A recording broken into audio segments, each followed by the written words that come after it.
supportrices, supporters des Lions indomptables, bonjour. Aujourd'hui, nous allons revenir sur le match de Cup qui a opposé Chelsea à Brighton. Et bien sûr, nous allons focus sur la première titularisation de Carlos Baleba.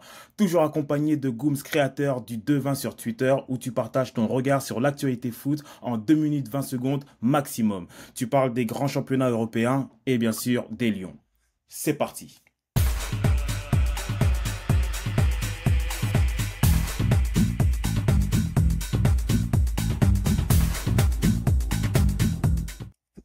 Gooms, comment tu vas aujourd'hui, mon gars? Et on est là, Ludé. On est là. Toujours un plaisir Ouais, de parler du Cameroun, du football camerounais, des Lions. C'est comment, mon gars? moi ça va super, ça va super. Aujourd'hui, bon, moi je suis jamais trop emballé hein, sur les matchs de Cup, mais bon, aujourd'hui il Ouais. y avait quand même des belles affiches, dont celle dont on va parler, Chelsea Brighton. Mhm. Euh, pour commencer vite fait comme ça en introduction, est-ce que tu as un ressenti sur le match? Puis après on va bien sûr parler essentiellement de Carlos Baleba. Ouais, c'était un match important, très important pour Chelsea, parce qu'ils sortent quand même d'une spirale négative. Trois défaites consécutives, je crois, en première ligue. En plus contre des équipes qui sont normalement à leur portée, abordables. C'est un club qui a massivement investi sur le marché des transferts et qui se doit de remporter des matchs. Et donc ce match-là contre Brighton à domicile au Stamford Bridge, la victoire elle était impérative, au risque de tomber dans une nouvelle crise et d'entendre des nouvelles rumeurs de départ autour de Pochettino. Donc c'était un match en jeu. Certes, c'était un match de Coupe de la Ligue, le Carabao Cup, mais ça restait un match très important pour Chelsea et donc forcément très intéressant aussi pour Baleba parce qu'il allait avoir une adversité de taille, de poids, avec des Blues qui allaient certainement rentrer avec le couteau entre les dents. Et en fait, c'est ce qu'on a vu ce soir. Alors, petite précision sur ce match qui, à mon avis, vaut le coup d'être dit. Gros remaniement des effectifs des deux côtés. 7 changements du côté de Chelsea et 5 du côté de Brighton. Je pense même que c'est le contraire en réalité. Je crois que c'est 7 changements du côté de Brighton Ouais. et 5 changements du côté de Chelsea. Comme tu l'as dit, Baleba, c'était, il part en double pivot avec Daoud face à quand même Caicedo et Hugo Chukwu. Faut toujours que je le lise son nom parce que lui, il est assez compliqué. Hugo Chopou, ouais. Donc, on est sur un double pivot quand même assez de très bonne qualité. Ok. Autre chose que je voulais aussi préciser, la moyenne d'âge des deux équipes, à ton avis, elle est de combien? Elle doit être de moins de 25 ans. 23 ans. Mais non. 23 ans. Des deux côtés. Waouh. 23 ans. Waouh. Donc, on est sur un match de coupe, un gros match parce que ça reste Chelsea-Brighton et t'as une équipe quand même que moyennement, on est sur 23 ans de moyenne d'âge. Ouais. Tu vois, c'est très fort. Mais Doit-on tu vois, rappeler l'âge de Carlos Baleba? ouais. Carlos Baleba, il a quoi? Il a 19 ans? Il a 19 ans. 19 ans. Mais tu vois, frérot, Pochettino, parce que là, on parle pas de Chelsea, bien évidemment, c'est pas le sujet, mais il était sur la sellette ce soir, mais il a quand même fait rentrer une équipe super jeune, tu vois. Il aurait pu repartir sur les bases, repartir avec des gars sûrs pour ne pas tomber dans une nouvelle crise. Il s'est dit, OK, sur un match comme celui-là où je dois impérativement gagner après trois défaites consécutives, je vais jouer avec des jeunes. Je vais laisser Sterling sur le banc, je vais laisser Thiago Silva sur le banc, je vais faire jouer Jackson, Colwill, un ancien Brighton, enfin, tu vois. C'est dire ce que ça veut dire aussi, tu vois. Aujourd'hui, quand tu analyses le match de Carlos Baleba, Mhm. euh, alors, je vois beaucoup de commentaires, surtout chez les Camerounais, qui sont très durs avec Carlos Baleba. Mhm. Et bizarrement, quand c'est des commentaires anglais ou même des supporters de Brighton, ils sont assez contents d'ailleurs, je me place avec eux. Moi, quand je sors de ce match-là, le mot que j'ai en tête, c'est encourageant. Tu Ouais. vois? Parce que je me dis, ça reste un jeune joueur, ça reste un joueur qui a pas une saison de pro dans les jambes. Il vient de Lille. Lille, il était même pas titulaire à Lille, hein, qu'on se dise les choses. Il était pas titulaire à Lille. Il fait une saison en pro, mais il est pas titulaire. Donc ça veut dire que il doit même pas avoir 20 matchs de titularisation en Ligue 1. Et il arrive aujourd'hui dans un match de coupe.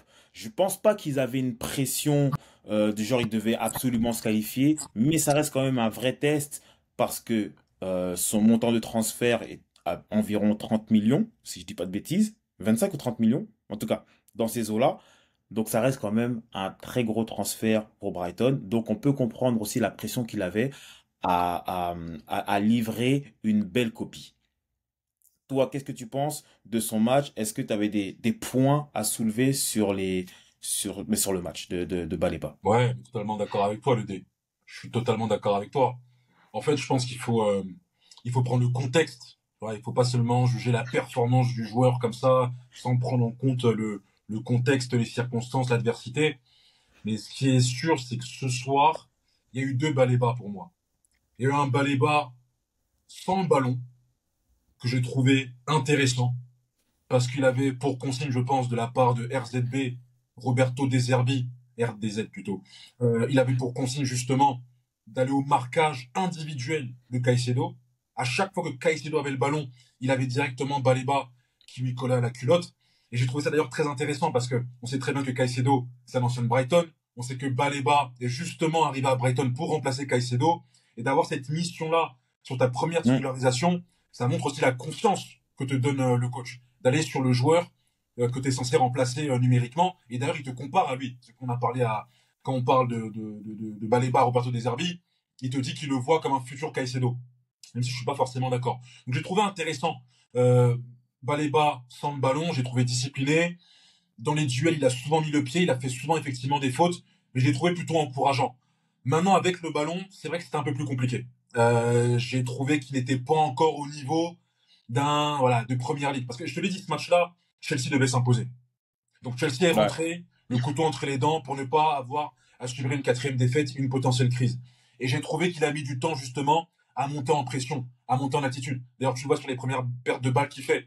Il perd une première balle aux abords de la surface de réparation parce qu'il Ouais. scanne mal. Il scanne mal la situation, donc il a un temps de réflexion qui est beaucoup trop élevé, pardon, par rapport à la situation. Il se mange aussi des coups d'épaule très souvent de la part de Nico Jackson ou encore de Caicedo. J'ai trouvé qu'avec le ballon, il avait un temps d'analyse qui était un peu lent et il a mis du temps justement à se mettre au rythme du match qui était assez intense en fait. Et aussi parce que je pense que, d'ailleurs je sais pas ce que t'en penses toi, mais il avait une position sur le terrain qui est pas forcément habituelle. C'est pas forcément là qu'on l'a connu notamment à Lille.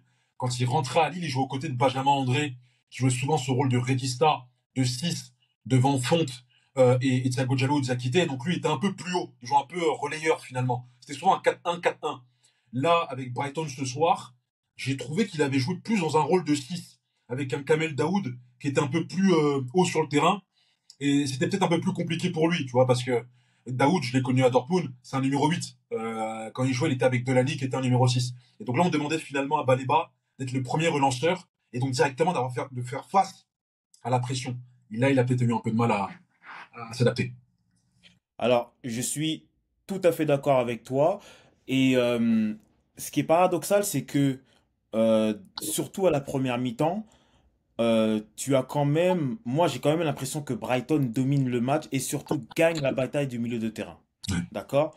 Et, et là où la complication de Baleba, justement, c'est vrai, j'ai trouvé aussi Baleba un peu plus, pas forcément, il était 6 et Daoud, lui, était 8, mais c'est vrai qu'il était un peu plus bas. Et du coup, c'est vrai qu'il était en train de se battre avec Caicedo, mais tu l'as dit, il était aussi en train de se battre avec Nicolas Jackson aussi, qui redescendait. Et en fait, ben tu dois te battre avec deux monstres. Et c'est là où je pense que beaucoup doivent être très on doit relativiser en fait quand on dit qu'il a parce que dans les chiffres sont ce qu'ils sont mais sur 12 duels il en gagne que 4 tu vois, mais tu peux avoir deux visions, tu peux avoir deux lectures. Tu peux te dire que justement il s'est fait manger par le milieu de terrain, en tout cas manger par Chelsea, ou si tu peux te dire aussi que justement il est allé un peu plus au combat, au front, au charbon, et justement, comme on l'a dit, Caicedo, parce que Caicedo, tu l'as dit, Deserbi dit que Baleba est un futur Caicedo. Je sais pas, parce que Caicedo, ça se projette énormément. Caicedo se projette énormément, il va énormément vers de l'avant, ce que ne fait pas en tout cas pour le moment Baleba. Baleba, je pense qu'il avait eu plus des tactiques, des instructions de garde le milieu de terrain, essaye de couper les actions. Tu vois qu'il a fait beaucoup de fautes aussi. Il prend un carton jaune ou à un moment donné il est un peu en retard, mais en vrai c'est quand même une bonne faute parce qu'en fait il coupe une action. Donc je pense qu'il a eu cette instruction de se dire que lui, Daoud, c'est plus un joueur de ballon entre parenthèses qui va peut-être un peu plus, peut-être porter le ballon, en tout cas faire le jeu. Et toi, grâce à ton physique, grâce à ta VMA, grâce au fait que tu aies énormément de poumons, je pense que c'est par rapport à ça que Deserbi dit que c'est un deuxième Caicedo. Toi, tu vas plutôt couper et en fait détruire les actions de Chelsea. C'est ça. En fait, on a vu un autre registre de Baleba. Baleba à Lille, dans le football de Fonseca, qui est d'ailleurs qui s'inspire aussi un peu de ce que fait De Zerbi et plus largement de Guardiola. On voyait plus avec la balle, on voyait plus à l'initiative. Tu vois, il partait de loin, de derrière, pour après apporter le surnombre. Là, comme tu le dis sur ce match-là, j'ai vraiment eu l'impression que De Zerbi lui a dit, frérot, petit frère, garde le milieu.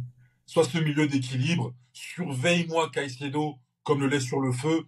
Dès qu'il touche le ballon, je veux que tu lui mettes un taquet. D'ailleurs, on l'a vu, frérot, parce que un match, ça tient pas à grand-chose. Je rappelle quand même, il faut rappeler aux gens qui n'ont pas vu le match que Baleba a failli être à l'initiative d'un but de Brighton, qui récupère un ballon dans les Exactement. pieds de Caicedo, qui débouche après sur une occasion, sur une offrande en fait, pour Ansu Fati, qui derrière vendange. Mais si Fati avait marqué, on aurait mis ce but-là au crédit de la récupération de Baleba, tu vois. Je te dirais même que l'histoire aurait pu être même plus belle parce que si Fati redécale à gauche sur Baleba, c'est Ah but. ouais, ouais, de ouf. Et d'ailleurs, Baleba se plaint sur Ouais, l'occasion. Il dit, mais c'est comment? exactement. Dis-moi le ouais.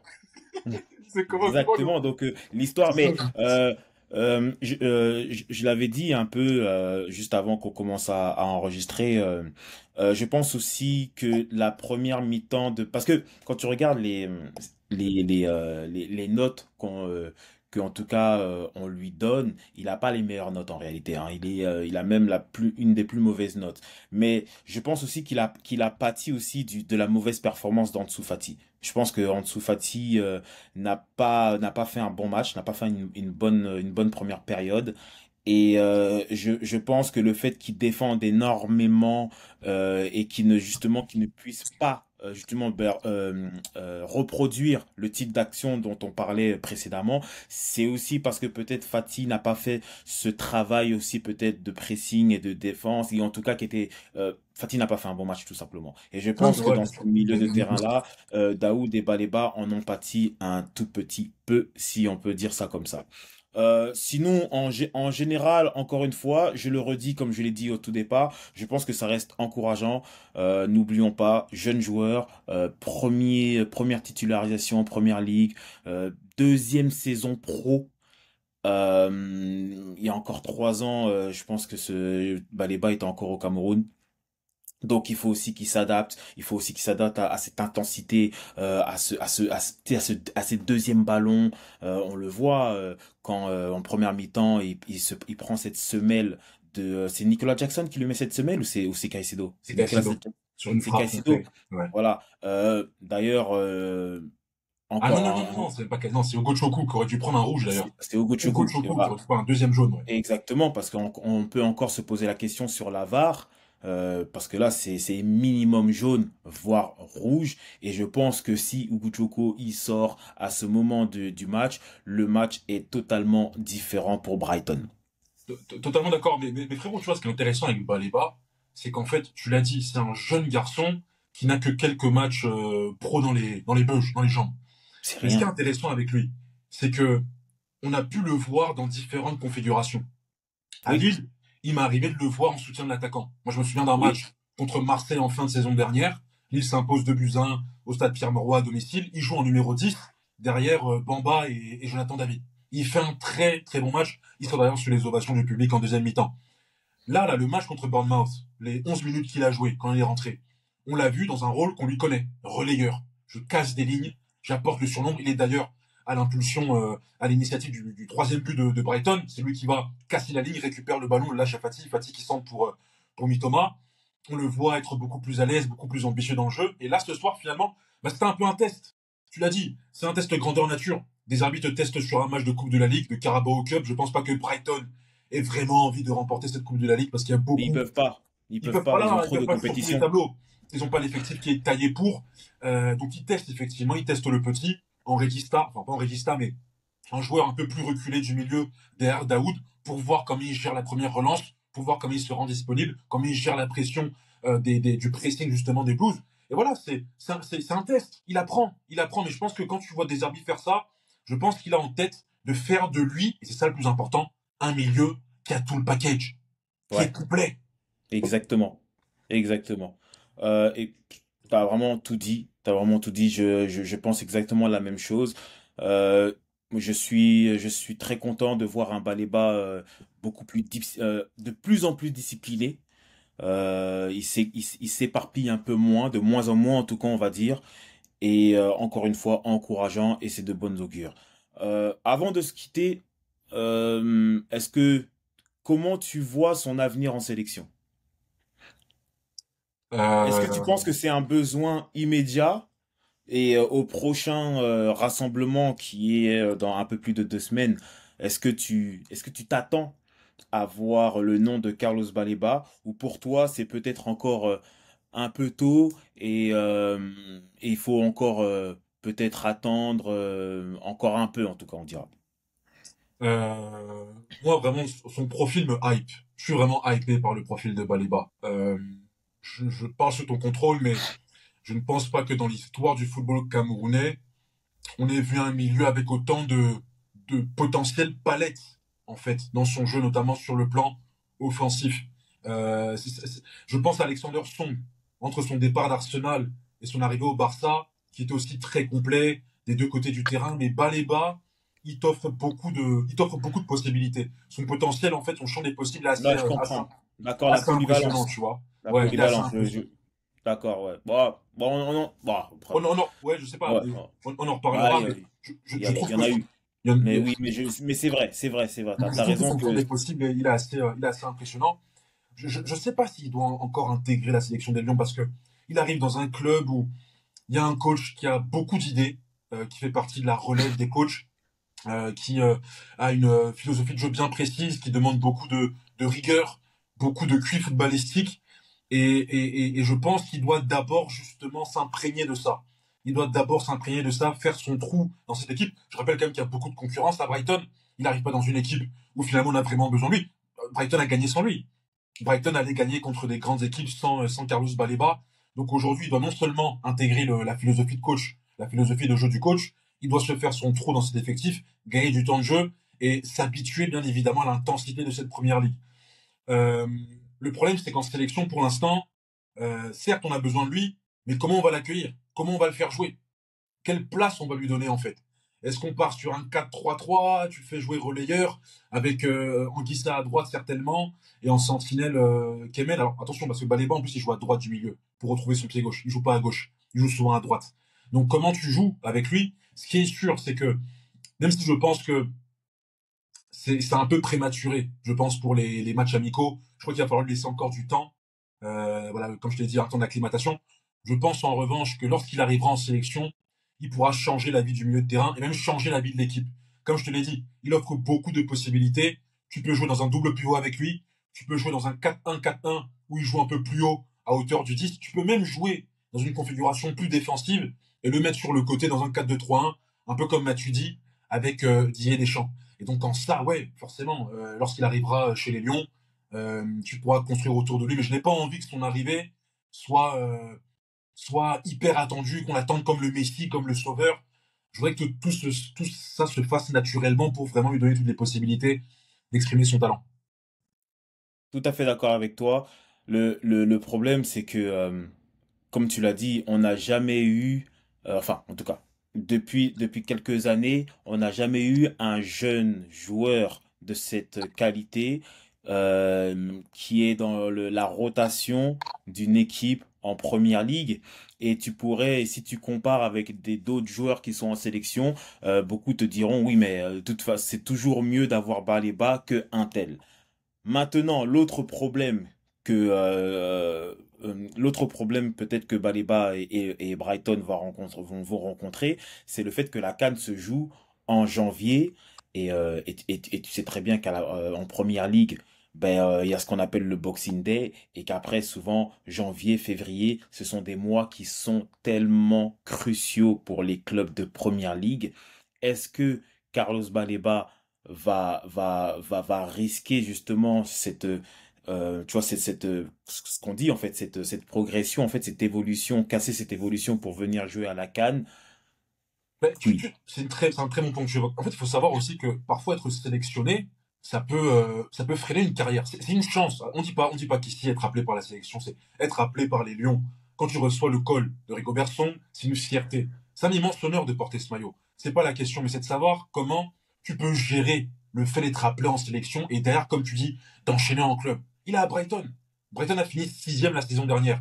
Joue l'Europa League. C'est un candidat aux places européennes dans le meilleur championnat du monde. Et donc on attend de toi un certain rendement. Et il y a beaucoup de joueurs qui n'ont jamais su gérer justement le fait d'être appelé en sélection et après de revenir en club. On en connaît plein. En équipe de France, des joueurs Mm. qui ont été appelés, une fois qu'ils ont été appelés, ils n'ont pas pu assumer leur statut d'international en championnat. Donc c'est aussi ça, c'est protéger le gamin, protéger l'enfant parce que c'est une pépite, c'est un diamant brut dans les mains de Roberto De Zerbi, tout en envisageant bien évidemment dans un futur très très proche, à savoir les éliminatoires. Parce que je ne pense pas qu'on ait vraiment besoin de lui euh, pour les matchs amicaux, même si ça peut être le moyen de lui faire goûter à Et Lens. c'est ça, parce qu'il faudra à un moment donné l'intégrer. Il faudra intégrer. Et on l'intègre avec des matchs amicaux. C'est vrai, ça aussi c'est vrai, c'est un très bon point que tu évoques. C'est vrai que c'est un très bon point que tu évoques. Mais comme là, c'est le début du championnat, qui doit enchaîner les matchs, qui doit s'acclimater, mais c'est vrai que tu as raison. Mais dans un futur proche, effectivement, il va falloir envisager son arrivée dans un cadre sain, dans un contexte où le garçon sait où il va, connaît son rôle et pourra exploiter au mieux ses qualités. Pas qu'il arrive, un peu comme peut-être Brian Mbeumo arrivé aussi un peu en sauveur, le joueur de Mm. première ligue de Brentford qui va enfin être ce joueur numéro 10 entre les lignes. Je veux vraiment que ce garçon qui est très jeune ne soit pas sous pression de l'opinion publique, qu'il arrive et qu'il soit protégé par des cadres et un contexte bien précis. Je pense qu'on a tout dit. Euh, Je pense aussi, voilà. frérot. Brighton, Chelsea. Chelsea qui gagne 1-0, hein, Ouais. on l'a pas assez dit, mais Chelsea qui gagne 1-0, Brighton donc qui est éliminé de la EFL Cup, la Carabao Cup. On va continuer à suivre l'évolution de ce jeune joueur, Carlos Baleba. Je pense, encore une fois, très rassurant. Je suis très rassuré. Moi, je suis très rassuré, hein, sincèrement. Les optimistes d'avant, Je moi. trouve pas qu'il a fait un match XXL, mais je trouve pas qu'il a fait un mauvais match. Je pense qu'il a fait un bon match. Je pense qu'il a su gérer la pression. Il a su gérer l'intensité de la première ligue. Donc Juste un très pour bon finir gars. le dé, pour Hmm. celles et ceux qui ont vu le match et qui ont pu être mitigés, parce que j'ai entendu aussi sur les réseaux, ah, Baleba il est timide, Baleba se cache. Allez voir le match contre Bournemouth, il rentre 15 minutes sur ce match-là, donc il joue ses premières minutes sous ses nouvelles couleurs, et allez voir, vous avez toute la palette de ce que ce garçon peut faire. Vous avez le cassage de ligne, sa capacité justement à casser le premier rideau de pressing, à faire du box-to-box, vous avez les interceptions, vous avez la prise de risque. Le mec, il te fait des contrôles orientés dans sa propre surface de réparation pour ressortir les ballons.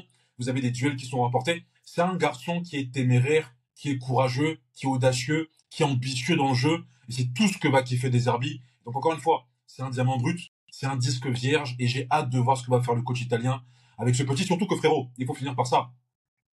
Les grands coachs, ils ont toujours des joueurs qui les ont fait péter, tu vois, qui les ont sublimés. Ancelotti, il a eu Kaka, il a eu Pirlo. Guardiola, il a eu Messi, De Bruyne, Silva. Mourinho, il a eu Drogba. Klopp a eu Sadio Mané, Salah.